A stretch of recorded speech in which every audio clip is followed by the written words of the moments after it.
Hello everyone and welcome to Arpita Sharma classes. My name is Apala and I am your educator of modern history. आज की class में मैं आपका welcome करती हूँ with a very important topic for prelims as well as mains. Modern history का यह heart कहा जाता है आज का टॉपिक। तो आज हम लोग पढ़ने वाले हैं नेशनल मूवमेंट्स जो 1905 से लेके 1918 तक के बीच में हुए थे। वेरी इंपॉर्टेंट मूवमेंट जो है वो आपके इस टाइम ड्यूरेशन के बीच में हुए थे। तो आइए इनको स्टार्ट करते हैं, बट उससे पहले आपके लिए एक छोटी सी announcement. You know what, Unacademy has launch new batches starting from 22nd September 2021. At an academy you will get 1 year batch for UPSC CSE for 2022 attempt. An academy schedule your actually an academy schedules your classes and makes a disciplined timetable to follow starting from 22nd September 2021 till your mains examination of 2022. ठीक है, this will include coverage of entire syllabus as well as revision. Similarly, an academy starts uh, new batches for 2023 aspirants from 22nd of September 2021, sorry 2023 के लिए भी 22nd सितंबर से start हो रहा है batch. Okay, अच्छा, इन सब के साथ एक इम्पॉर्टेंट फीचर जो है आपके लिए आया हुआ है, that is raise your hand concept feature. Okay, इसमें क्या है कि if you have a doubt you can get your doubt resolve at a time class itself on the spot। ठीक है, इसके साथ Unacademy has also launch 19 optional subject at Unacademy plus. आप समझ रहे हो, 19 ऑप्शनल सब्जेक्ट है for helping you choose your optional subject as well. ठीक है, अच्छा, इसके बाद आपको क्या करना है, you can do one thing in order to get 10% discount, use the code Arpita 10 ARPITA 10। ठीक है, बाकी जो डिटेल्स हैं वो वीडियो के डिस्क्रिप्शन बॉक्स में दी हुई हैं। So hurry up guys, avail yourself of this opportunity. Good luck. देखो, अब हम लोग जाने वाले हैं अपने टाइम लाइन पे। तो what I will do is that मैं वन बाय वन करते करते आपको सारी जो चीज़ें हैं वो एक्सप्लेन कर दूँगी, स्टार्टिंग विद सूरत स्प्लिट। तो लास्ट क्लास से मैंने बताया था कि इंडियन नेशनल कांग्रेस जो है वो 1885 के अंदर बन जाती है, और यहाँ पे बोला जाता है एओ होम के द्वारा कि हम लोग हर साल जो है दिसंबर के महीने में मिलेंगे और इसके बाद डिस्कस करेंगे और इसके बाद रेजोल्यूशन है वो पास करेंगे। तो मीटिंग होती है 1907 में सूरत के अंदर। ठीक है, एक्चुअली अचानक से इसका जो लोकेशन है वो बदल जाता है। एक्चुअली पहले इसका लोकेशन नागपुर हुआ करता था, मतलब हुआ था, बट बाद में क्या क्या किया, मॉडरेट्स ने इसका बदल के सूरत कर दिया। क्यों? बिकॉज प्लान क्या था ना कि अगर नागपुर में रहेंगे तो एक्सट्रीमिस्ट बड़े भारी पड़ जाएंगे। और ऑब्वियस सी बात है, आप जान रहे हो कि सूरत स्प्लिट जो है वो फेमस है बिकॉज यहाँ पे इंडियन नेशनल कांग्रेस के अंदर जो जो दो दल बन गए थे, गरम दल एंड नरम दल, उनके बीच क्या हो जाता है, स्प्लिट हो जाता है, तकरार आ जाती है। ठीक है, तो हुआ क्या था ना, 1905 के अंदर दिसंबर के अंदर ही जो बनारस में सेशन हुआ था आईएनसी का, उसी बीच मॉडरेट और एक्सट्रीमिस्ट के बीच में जो है डिफरेंसेस आना स्टार्ट हो गए थे। ठीक है, और ये डिफरेंसेस ने जो बहुत ही विकराल रूप जो है वो धारण किया सूरत के अंदर 1907 में। इसलिए आपका ये जो सेशन है बड़ा ही इम्पोर्टेंट हो जाता है। ये जो जो आपका सेशन था ये हुआ था ताप्ती रिवर जो कि सूरत में है, इसके किनारे। ठीक है, और इसमें क्या हुआ कि आपके मॉडरेट और एक्सट्रीमिस्ट दो पार्ट्स में बढ़ गए, और इनफैक्ट इतना हुआ कि मॉडरेट्स ने एक्सपेल कर दिया एक्सट्रीमिस्ट को, और बहुत सारे जो एक्सट्रीमिस्ट के नेता थे उनको जो है अरेस्ट किया गया, जेल भेजा गया, कुछ तो देश छोड़ के चले गए, कि काफ़ी लोगों के ऊपर जो है ट्रायल वायल चला। तो ये सब था। तो ध्यान रखिएगा, जो एक्सट्रीमिस्ट की कैंप थी इसको लीड कर रहे थे लाल बाल पाल, मतलब लाला लाजपत राय, बाल गंगाधर तिलक एंड आपके विपिन चंद्रपाल। ठीक है, एंड जो मॉडरेट का कैंप था उसको उसको लीड कर रहे थे गोखले। ठीक है, अच्छा, उसके बाद आपको पता होगा कि इस सेशन के जो प्रेसिडेंट थे वो थे मॉडरेट के लीडर, जिनका नाम है रास बिहारी घोष। ठीक है, इसके बाद क्या हुआ था, इस सेशन को सस्पेंड किया गया था बिकॉज जो कांग्रेस है वो स्प्लिट हो गई थी, और जो अंग्रेज़ हैं वो बड़े हैप्पी हो गए थे। वो तो चाहते ही थे कि जो हमारी कांग्रेस है वो स्प्लिट हो जाए, ताकि वो डिवाइड एंड रूल कर सके, अपना परचम लहरा सके, देश को गुलाम बना सके। नेक्स्ट आता है 1906 के अंदर शिमला डिपुटेशन। आपको बता दिया जाए कि 1906 के अंदर हुआ क्या था। आप जानते होंगे सर सैयद अहमद खान को। सैयद अहमद खान जिन्होंने अलीगढ़ मुस्लिम यूनिवर्सिटी की भी स्थापना की थी। तो इन्होंने एक बॉडी बनाई थी मुस्लिम्स के लिए, जहाँ पे बोला गया था कि पॉलिटिक्स के अलावा बाकी सब बातों पे आप डिस्कस कर सकते हो। तो हुआ क्या था, देखिए आपको पता होगा कि आईएनसी जो है, इनके द्वारा मतलब जो आपके सर सैयद अहमद खान है, वो कहते थे कि आईएनसी जो है ये हिंदू मेजॉरिटी बॉडी है, तो यहाँ पे ना हिंदुओं के बारे में बात की जाती है, तो हमें एक ऐसी बॉडी चाहिए जहाँ पे मुस्लिमों की बात हो।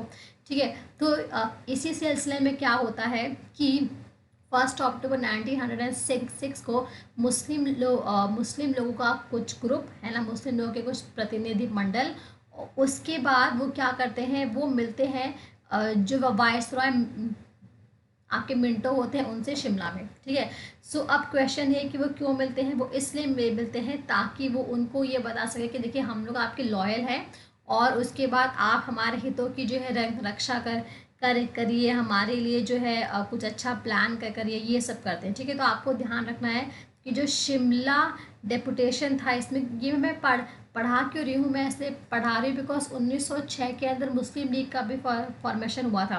तो इसमें क्या हुआ था, इसमें जो है ध्यान रखिएगा, मुस्लिम रिप्रेजेंटेशन हुआ था, मुस्लिम लोग जो है वो गए थे, जिनको जो है लीड किया था आगा खान 3 ने। ठीक है, और ये गए थे मिलने किससे, जो आपके वायसरॉय थे मिंटो, उनसे गए थे मिलने शिमला के अंदर।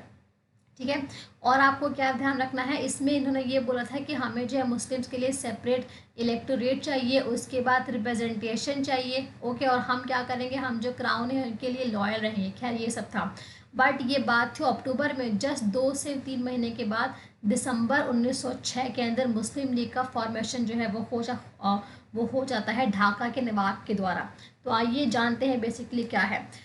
शिमला डेपुटेशन के बाद जो है मुझे बताना है आपको, just a second, Muslim league का फॉर्मेशन थोड़ा सा आगे पीछे हो गया है, खैर कोई बात नहीं।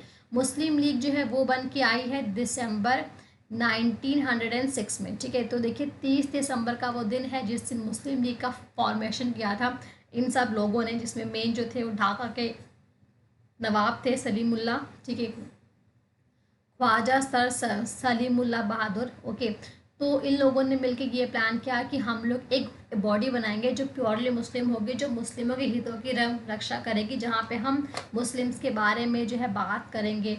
ठीक है, तो ये सारी बॉडी थी। तो एग्जाम में ये पूछता है कि मुस्लिम लीग का फाउंडर कौन था, तो ख्वाजा सलीमुद्दीन, जो आपके ढाका के नवाब थे वो थे, और बाकी लोग भी थे, मेन इनका नाम जो है वो लिया जाता है। इसके बाद जो इनकी मीटिंग हुई थी, तो उसमें जो फर्स्ट प्रेसिडेंट थे वो थे सर सुल्तान मोहम्मद शाह, जिनको आगा खान भी कहते हैं, और जो मोहम्मद मोहम्मद अली जिन्ना हैं, जिन्होंने 2 नेशन पॉलिसी दी थी, एक्चुअली 2 नेशन थ्योरी दी थी, जिसकी वजह से पाकिस्तान और इंडिया बना। उन्होंने जो है मुस्लिम लीग को ज्वाइन किया था 1913 के अंदर। ठीक है, so this was all about Muslim league. तो ध्यान रखिएगा, शिमला डेपुटेशन के बाद मुस्लिम लीग को जो है उसका फॉर्मेशन हुआ था। अब आते हैं नासिक कॉन्स्पिरेसी केस में। तो ध्यान रखिएगा, जो नासिक कॉन्स्पिरेसी केस है ये हुआ था 1909 के अंदर। Okay, and the that is 21 दिसंबर 1909। इसमें क्या हुआ था, इसमें एक्चुअली एक कलेक्टर थे नासिक के, जो कि इंडियंस की जिनको भारतीय भाषा बहुत ज़्यादा पता थी, जिनका नाम था AMT जैक्सन। ठीक है, ये गए थे थिएटर में नासिक के कुछ देखने वगैरह, नाटक वगैरह। जो नाटक हो रहा था वो उनके सम्मान में हो रहा था। क्या हो जाता है, वहीं पे ना इनकी हत्या की जाती है, और इनकी हत्या का जो है आरोप वो लगाया जाता है अभिनव भारत सोसाइटी के मेंबरशिप पे, और इसमें से जो है पनिशमेंट मिलती है VD सावरकर को, गणेश सावरकर को। इनको 25-25 करके 50 साल की परमिशन जो है वो मिलती है, सज़ा मिलती है, पर बाद में 10 साल के बाद सज़ा जो है वो माफ़ हो जाती है। तो VD सावरकर जो है इसके बाद से वो क्रांतिकारी जो है भूमिका निभाना बंद कर देते हैं, और वो पूरी तरीके से धार्मिक उसमें आ जाते हैं। फिर उन्होंने हिंदू महासभा वगैरह ज्वाइन कर ली। तो एग्ज़ाम में ये पूछता है कि नासिक कॉन्स्पिरेसी केस क्या था, यहाँ पे हत्या की गई थी collector of Nashik MJT Jackson की। ठीक है, अब आता है आपका, ये बड़ा इंपॉर्टेंट है, जिसको हम लोग इंडियन काउंसिल एक्ट भी कहते हैं, या फिर मिंटो मोर्लो रिफॉर्म भी कहते हैं। एग्जाम में पूछता है कि मिंटो मोर्लो रिफॉर्म क्या है क्या नहीं है।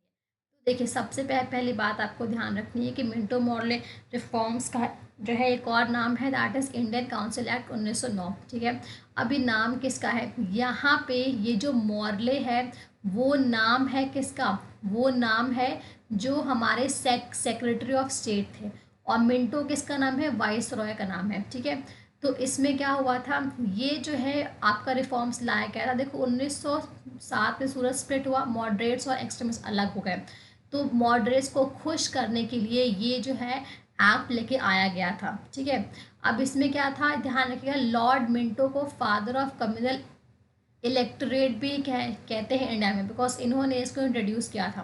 तो मिंटो मोलर रिफॉर्म्स में ये सारी बातें थी कि हम क्या करेंगे, हम जो है यहाँ पे क्या बोलते हैं, रिलीजन के बेसिस पे इलेक्टोरेट को लेकर आएंगे। उसके बाद इस एक्ट के अनुसार ये बोला गया था कि जो मेंबरशिप होगी सेंट्रल और प्रोविंशियल लेजिस्लेटिव की असेंबली लेजिस्लेटिव की वो मिलेगी आपको।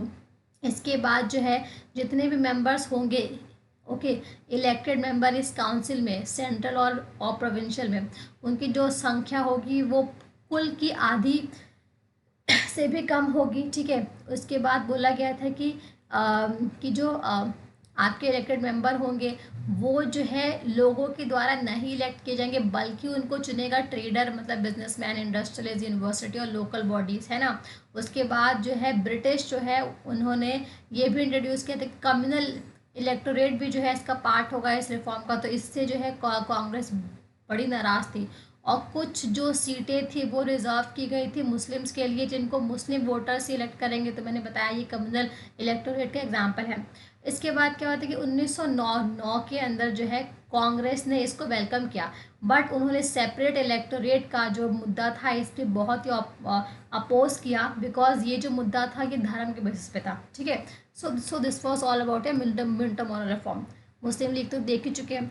अब आते हैं दिल्ली दरबार पे। तो होता क्या है, 1911 के अंदर दिल्ली दरबार जो है वो लगाया जाता है। क्यों, बिकॉज होता क्या है कि 1910 के अंदर जो इंग्लैंड में किंग जॉर्ज पंचम जो है वो आ जाते हैं। ठीक है, वो गद्दी संभालते, तो फिर वो प्लान करते हैं कि हम भारत आने वाला है, तो वो 1911 के अंदर भारत में विजिट करते हैं। आपको बता दिया जाए कि किंग जॉर्ज पंचम के आगमन पे ही, या इनके आने पे ही, इनके वेलकम पे ही जनगण मन जो है वो लिखा गया था।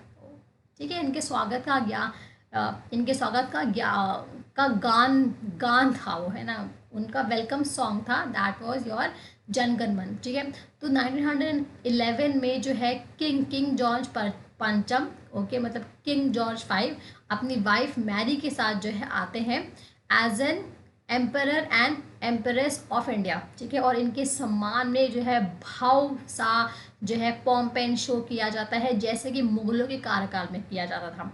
और बहुत से लोग जो है आते हैं इनको देखने के लिए, जो मतलब कि इंडिपेंडेंट कपल है, इतने बड़े मतलब राजा और रानी है, इनको देखने के लिए दूर दूर से लोग जो है आते हैं।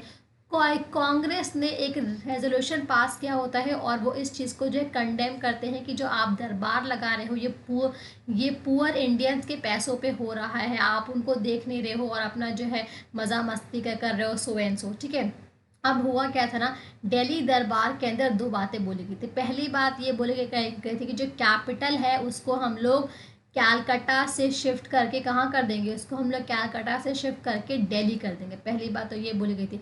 दूसरा ये बोला गया था कि पार्टीशन ऑफ बंगाल को कैंसिल किया जा रहा है। और बात क्या थी कि इसी साल 1911 में ही क्या हुआ था, दूसरा जो सेंसस था इंडिया का उसको कराया गया था। ठीक है, so this was about Delhi दरबार। नेक्स्ट आते हैं गदर पार्टी। तो ध्यान रखिएगा, गदर पार्टी अपने आप में ही बहुत स्पेशल है, बिकॉज ये एकमात्र ऐसी पार्टी है जो इंडिया के फ्रीडम मूवमेंट के बारे में बात करती है, उसके लिए काम करती है, बट ये इंडियन सॉइल पे नहीं है।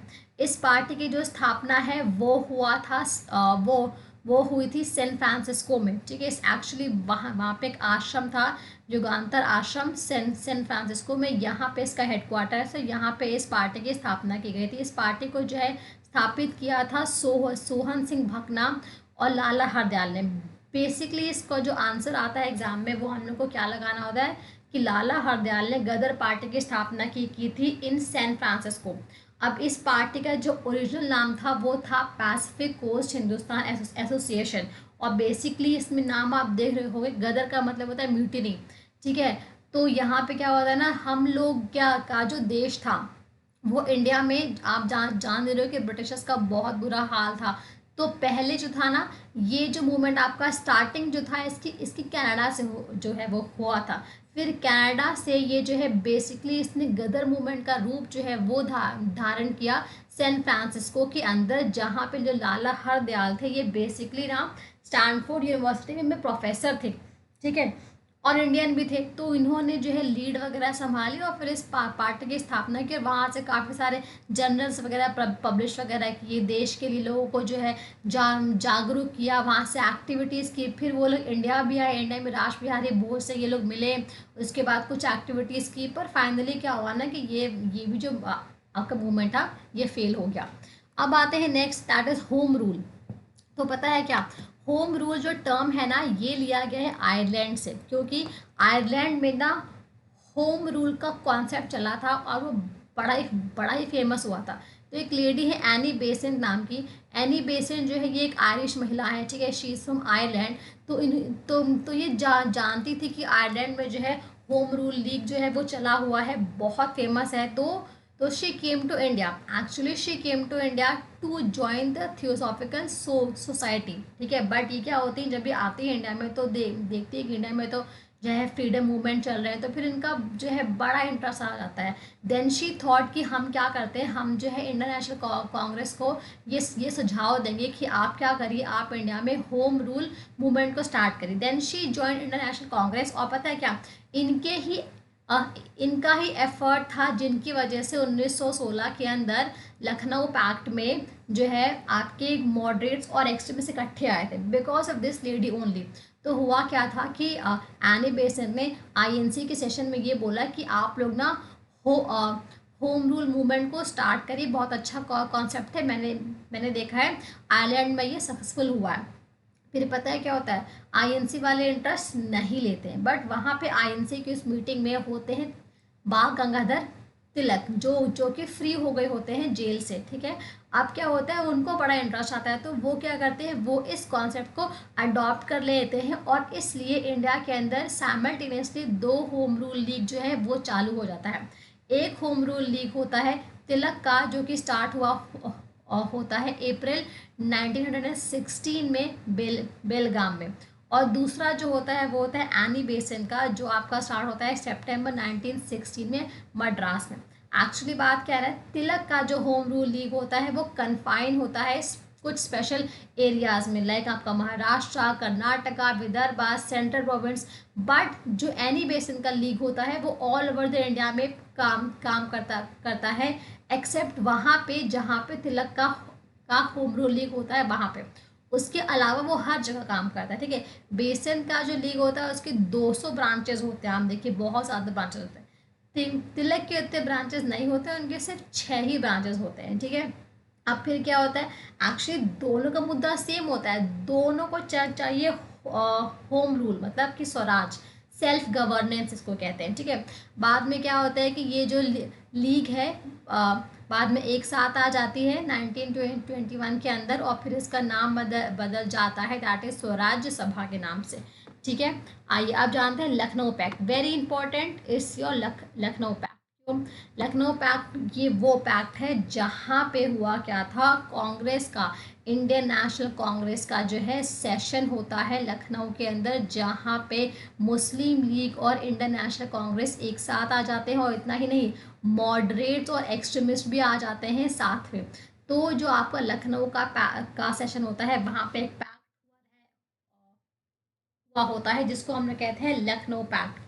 तो ये सेशन के जो प्रेसिडेंट होते हैं वो होते हैं अंबिका चरण मजूमदार, और इसमें जो एक्सट्रीमिस्ट और मॉडरेट्स को साथ लाने का जो श्रेय है वो जाता है एनी बेसेंट को, ठीक है।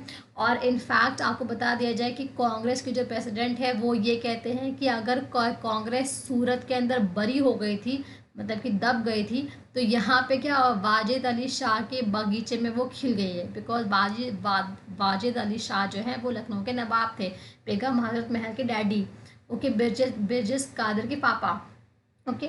तो कांग्रेस और मुस्लिम लीग भी जो है वो यहाँ पे साइन करती है हिस्टोरिक पैक्ट, इसको कहते हैं लखनऊ पैक्ट, जहाँ पे वो कुछ मुद्दे पे डिस्कस करती है। क्या डिस्कस करती हैं, देखिए पहला वो पॉइंट कहती है कि हमें चाहिए सेल्फ गवर्नमेंट। दूसरा कहती है कि मुस्लिम को 1/3 रिप्रेजेंटेशन मिलेगा सेंट्रल गवर्नमेंट में। नेक्स्ट पॉइंट कहती हैं कि इंडियन काउंसिल को अबॉलिश किया जाएगा, ख़त्म किया जाएगा। फिर कहते हैं कि इंक्रीज होगा नंबर ऑफ लेजिस्लेटिव काउंसिल का टर्म 5 साल तक। उसके बाद जो है एग्जीक्यूटिव को जुडिशरी से सेपरेट किया जाएगा। और अचीवमेंट क्या थी, लखनऊ पैक्ट की अचीवमेंट थी कि मुस्लिम लीग और इंटरनेशनल कांग्रेस के आने से ये एक हिंदू मुस्लिम मेजॉरिटी का, हिंदू मुस्लिम यूनिटी का एग्जाम्पल होता है, ठीक है। उसके बाद मॉडरेट और रेडिकल्स का मतलब होता है एक्सट्रीमिस्ट, ये भी यहाँ पे साथ हो जाते हैं, जो दिखाता है कि हाँ इन दोनों की विचारधारा जो है वो ऑलमोस्ट सेम हो गई है, ठीक है। अब आते हैं चंपारण सत्याग्रह, जिसको श्रेय जाता है गांधी जी पे। चंपारण एक जगह है जो पड़ती है बिहार के अंदर, और गांधी जी आपको पता होगा 1915 में आते हैं साउथ अफ्रीका से इंडिया में। वहाँ पे उन्होंने सत्याग्रह के कॉन्सेप्ट को यूज़ किया होता है, और सत्याग्रह का कॉन्सेप्ट वहाँ पे बड़ा फेमस हुआ करता है। तो इसलिए गांधी जी आके यहाँ पे भी इसको यूज़ करते हैं। 1917 के अंदर वो जाते हैं चंपारण के अंदर। देखो बात क्या है ना कि गांधी जी ने तीन प्रकार, एक्चुअली साइमल्टेनियसली 3 तरह का सत्याग्रह किया था। बड़ा कन्फ्यूजिंग होता है। एक है चंपारण, उसके बाद अहमदाबाद मील वाला, उसके बाद है खेड़ा। इसको याद किया जाए केक से याद रखिएगा। सबसे पहले क्या हुआ था, चंपारण हुआ था 1917 में। इसके बाद हुआ था अहमदाबाद मील स्ट्राइक 1918 में। इसके बाद हुआ था आपका खेड़ा, ये भी 1918 में हुआ था। तो ये क्या है ना, चंपारण जो है वो देश का फर्स्ट सिविल डिसोबीडियंट मूवमेंट है, जिसको लॉन्च किया था महात्मा गांधी ने। जो वहाँ के फार्मर्स थे चंपारण के, उसके लिए। चंपारण कहाँ पे है, बिहार में है। इसको जो है हुआ क्या था कि राजकुमार शुक्ला जो है वो एक क्या थे आपके इंडिगो कल्टिवेटर थे। इंडिगो एक तरह से डाई होती है जिसको हम लोग उगाते हैं और फिर उसे कपड़े वपड़ों की रंगाई होती है। तो वहाँ के लोग बड़े परेशान थे, बिकॉज उनको जो है ब्रिटिशर्स बड़े परेशान करते थे, बहुत ज़्यादा टैक्स लगाते थे, एक्सप्लॉयटेशन करते थे, और कहते थे कि तुम जो है अपने ज़मीन के 3/20 भाग पे क्या लगाओगे, इंडिगो लगाओगे। तो आप देख रहे हैं क्योंकि इससे इतना प्रॉफिट मिलता नहीं था, बिकॉज इंडस्ट्रियल रेवोल्यूशन हो चुका था। उसकी वजह से मशीनें आ गई थी तो उनको घाटा होता था, पर वो लोग ज़बरदस्ती करते थे। तो ये 3/20 को हम लोग कहते हैं 3 गठिया सिस्टम, ठीक है। ये कहते हैं कि इस पर फॉलो करो। गांधी जी आते हैं चंपारण में, इन्वेस्टिगेट करते हैं, बट उनको परमिशन नहीं मिलती है। फिर आप जानते हैं गांधी जी तो कितने सभ्य काइंड ऑफ थे, वो सत्याग्रह को, अहिंसा को फॉलो करते थे। वो जो है लेके जाते हैं कोर्ट में 2000 लोकल को। अब इसको देख के तो लोग डर जाते हैं, जो एडमिनिस्ट्रेशन होता है। फिर उसके बाद एडमिनिस्ट्रेशन उनको अलाउ कर देता है कि ठीक है आप जाइए, आपको जो भी करना है, आपको अगर इन्वेस्टिगेट करना है करिए। उसके बाद लास्टली क्या होता है कि जो गांधी जी हैं वो सक्सेसफुल हो जाते हैं, और जो पीजेंट्स होते हैं उनको कंपनसेशन मिलता है, उनको उनकी पार्ट ऑफ मनी जो है, जो उनका हिस्सा होता है वो उनको मिलता है। और फाइनली चंपारण सत्याग्रह जो है वो सक्सेसफुल हो जाता है। और इसी के दौरान गांधी जी को कई नाम से बुलाया जाता है, जैसे कि बापू, जैसे कि महात्मा। ध्यान रखिएगा, बापू और महात्मा जो नाम था वो गांधी जी को दिया था भारत के लोगों ने, ना कि किसी और ने, ठीक है। अब आते हैं खेड़ा पे। देखो कायदे से तो हम लोग को ये पढ़ना है अभी अहमदाबाद वाला, बिकॉज ऑर्डर ऐसा ही है। अब देखिए अहमदाबाद कहाँ पड़ता है, अहमदाबाद पड़ता है गुजरात के अंदर। तो यहाँ पे क्या होता है ना, गांधी जी जो है यहाँ पे जाते हैं, क्योंकि यहाँ पे भी वो सत्याग्रह करते हैं, और ये आमरण अनशन करते हैं 15 मार्च 1918 को, ठीक है। कि जब तक मेरे मांगे नहीं पूरी की जाएंगी, मैं जो हूँ नहीं कुछ खवाऊंगा। इसमें भी वो सक्सेसफुल हो जाते हैं, जो भी वो चाहते हैं वो उनको सरकार के द्वारा ग्रांट किया जाता है। अब क्वेश्चन ये है कि अहमदाबाद में होता क्या है। अहमदाबाद मील स्ट्राइक जो है वो एक मॉडर्न हिस्ट्री का एक ऐसा अध्याय है जहाँ पे जो है महात्मा गांधी ने जनता लोग के साथ मिलके इकोनॉमिक जस्टिस के लिए जो है वो लड़ाई की थी। यहाँ पे जो मिल के ओनर्स होते हैं वो जो है अपना काम नहीं करना चाहते हैं, बिकॉज उनको जो है प्लेग का बोनस नहीं मिलता है।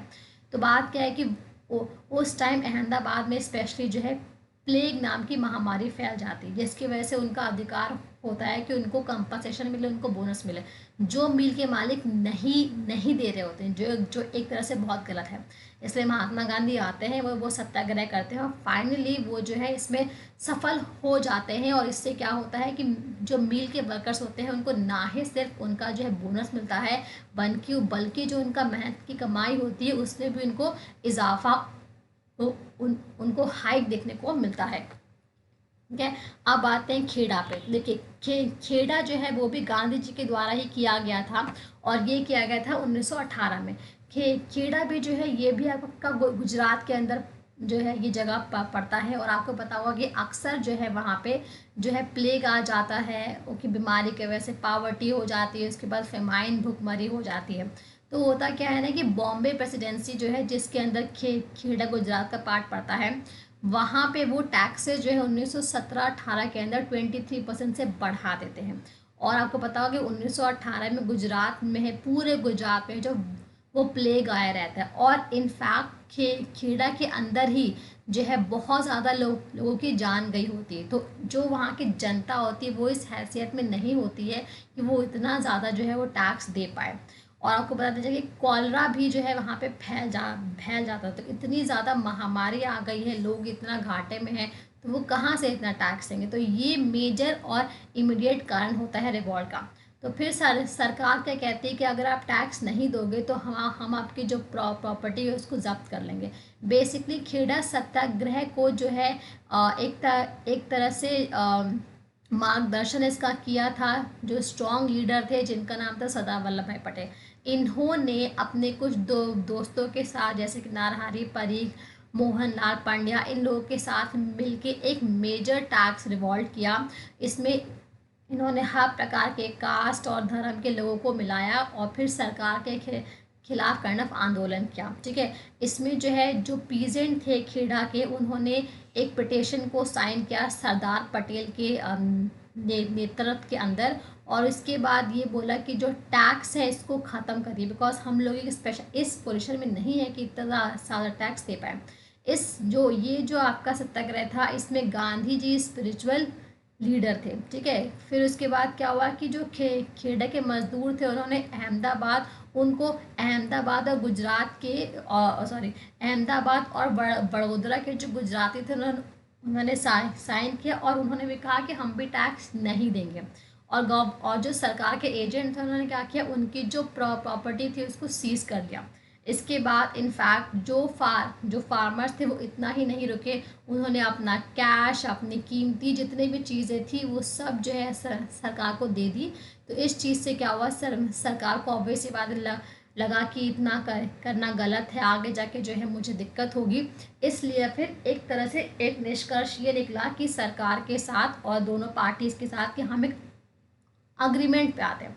अग्रीमेंट ये हुआ कि अगले साल के लिए और नेक्स्ट मतलब कि जो करंट ईयर था और जो नेक्स्ट ईयर था उसके लिए हम सारे तरह के टैक्स को हटा रहे हैं और जितनी भी प्रॉपर्टी हमने जब्त की है वो हम आपको वापस दे रहे हैं। ठीक है, so this was about Kheda Satyagraha. तो आज आपने देखा कि आज की क्लास में हम लोग बहुत ही इंपॉर्टेंट टॉपिक्स को हमने किया, जैसे कि Ahmedabad mill strike, Kheda Satyagraha, Champaran Satyagraha, Lucknow pact, home rule league, Ghadar party, Delhi Durbar, Muslim league, Indian council act, Minto model reform 1909, Nashik conspiracy की, शिमला डेपुटेशन, सूरत स्प्लिट और ये था हमारा 1905 से लेकर 1918 तक का national movement. Okay, so everyone make sure that you have subscribed the channel and hit the bell icon so that you can get the latest update on this note। मैं class को रैप अप करती हूँ और मिलूंगी next class से with a very important topic जहाँ पे हम लोग आगे के नेशनल मूवमेंट्स को स्टडी करेंगे। ऑन दिस नोट सबको जय हिंद, जय Bharat and bye bye. Thank you so much.